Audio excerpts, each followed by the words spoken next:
Hello guys, welcome back to my YouTube channel. My name is Miss Oma Kings and I'm a YouTuber in the UK. To my old subbies, welcome. You know how much I feel about you guys. Thank you so much for being my support system and my strength throughout these years. To my new subbies, welcome guys, welcome. So today guys, I'll just be, having a little bant and chit chat with you guys about my lifestyle changes and some of the cultural differences having spent 8 months in the United Kingdom.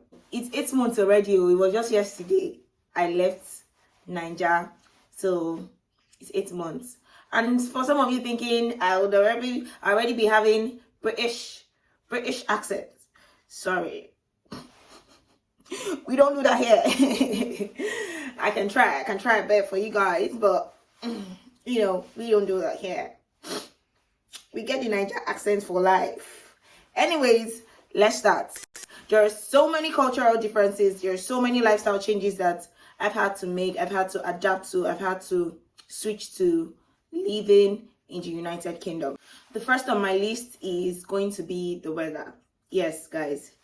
UK weather is so unpredictable. The things that people say about UK weather being bipolar is 100% true.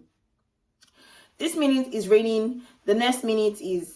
But let's just rewind back to September when I came. Guys, it was so cold. Like my hands were freezing. And I'm in the northern part of UK.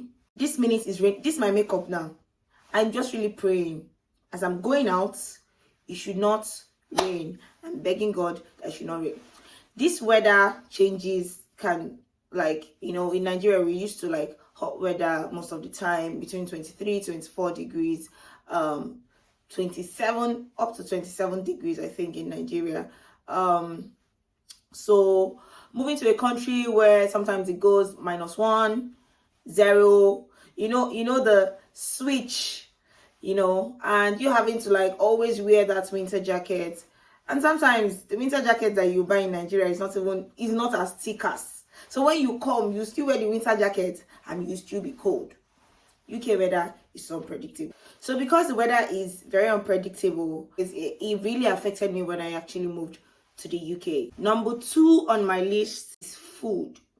Guys, knowing me, I'm someone that used to try different food. I mean, in Nigeria, you can easily order food, or you can go to Mama Put and get food. Guys, it's not like here. If you say you want to spend your money on just no Mama Puts, and you literally have to be cooking all the time. It's exhausting, guys, having to cook all the damn time. But I mean, we're in UK, so you have to learn to do a lot of things on your own and by yourself, especially if you came into this country single. To get a plate of Niger food here ranges between £10, £20. I think to get a good plate, £20, £30, from £15 upwards, yeah? One day I was craving shawarma.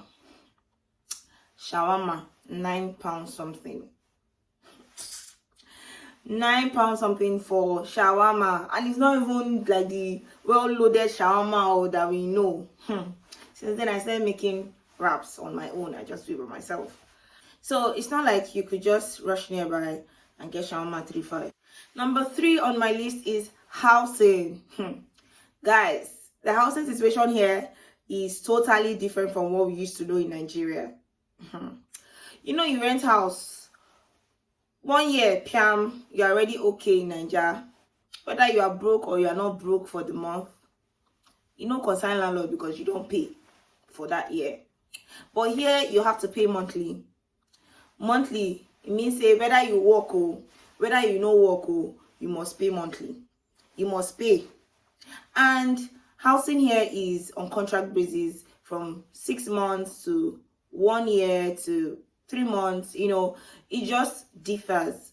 And if you still want to retain the apartment that you're living in, is very important because they sign contracts here with a lot of documentations. So if you want to retain it, you have to inform the landlord on time so that he can extend your contract or draw new contracts for you. Another thing, again, regarding this housing, is a lot. UK old houses is not like the new houses, or the new houses now, at least they are trying to put in more toilets. You'll see a full building having just one toilet. Obviously, you know that somebody cannot pay for one full building except it's like British or on mortgage or something. So we that are coming new, we have to, because obviously to get self-contained, okay, not a self-contained, a one room like this is probably 500, 450, depending on your location. Then you now talk about if you want bills inclusive or bills not included, or if bills are not included and if you're working, you pay council tax.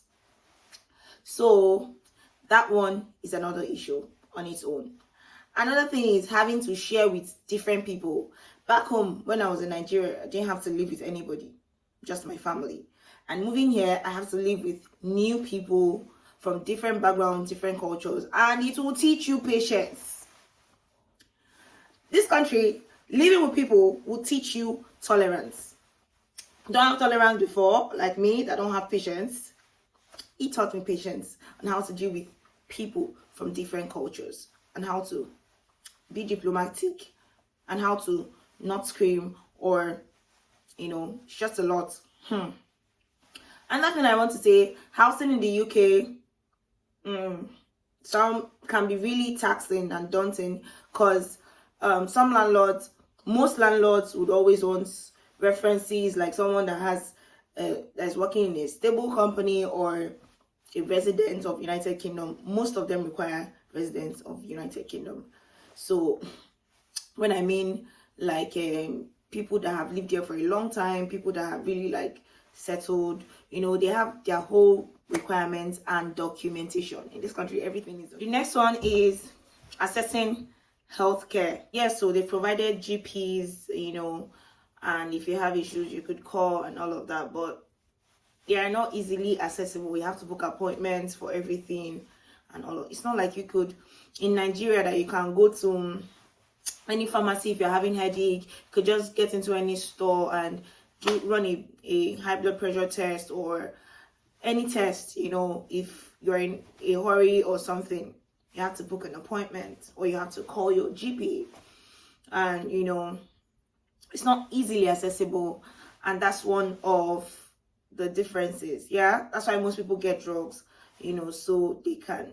I'm not advising self-prescription, but I'm just saying that it's not so accessible. So it's preferable that you try and live healthy, take your vitamins so you don't fall sick, and if you do, you have your GP. Another one is education. Guys, living a federal uni, this is a fast-paced, this country is a fast-paced country, yeah? So, university, most of them at college or secondary school. In fact, secondary school, primary school, they already have tabs, things that they're already teaching them, basic things. They already know how to use gadgets. And coming from a developing country that does not, I went to a federal uni, so obviously computer wasn't a thing. And studying masters, you would need to do a lot of research work. If you're coming here, research work that you would do, then some people do open book test examinations, and they say it's not so easy because obviously they won't make it an open book, so they will make it easy. So it's quite different. You would have to do a lot of research work, you have to read, you have to use a lot of computer. If you don't know how to use computer, go and learn before moving to the UK. Cultural difference that's caught my attention in this country is the dating culture here. Guys, the dating culture here is not for the weak. You'd come and they will expect you to split the bill. If you're not splitting the bill, they will probably still expect a kiss at the end of the date. Is that how you will kiss here?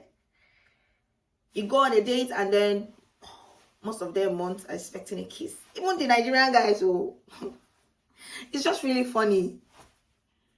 It's just really funny how the society has literally lost it. Like, with regards to the traditional way of dating, it's no longer like that. Like, even the Nigerian men, some of them want to split the bills with you. Some of them are already telling you that you would. I remember somebody texting me on Snapchat and saying, don't worry, you text me because of the whole sex thing and all of that. I'm like, people even get into a relationship in this country because they are bored. You hear someone saying, I feel lonely, blah, blah, blah. So that's the reason why you want to get into a relationship. Some of them, they don't even see future with each other. They just date for the fun of it. Another thing is the cultural differences. UK people have different accents. Northern people, those in the north, they have the North Yorkshire people. It's different. Their accent is different from West Midlands.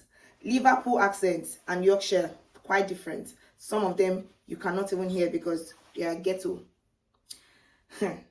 It's so difficult. You have to pay attention to what they're trying to say, or you have to get them to repeat severally. Another thing is that their sense of humor is quite different from ours. They might say something, you're not catching the joke about it, and you're laughing. You might say something that is like our Niger joke, and they'll pick offense. So it's quite different. The language, the banter terms, is quite different. So you just have to understand the environment that you live and try to adapt. So guys, thank you so much for watching this little bant and chat with me. Let me know what you think about the culture. Let me know if you're in another country, Canada or Australia or any other country.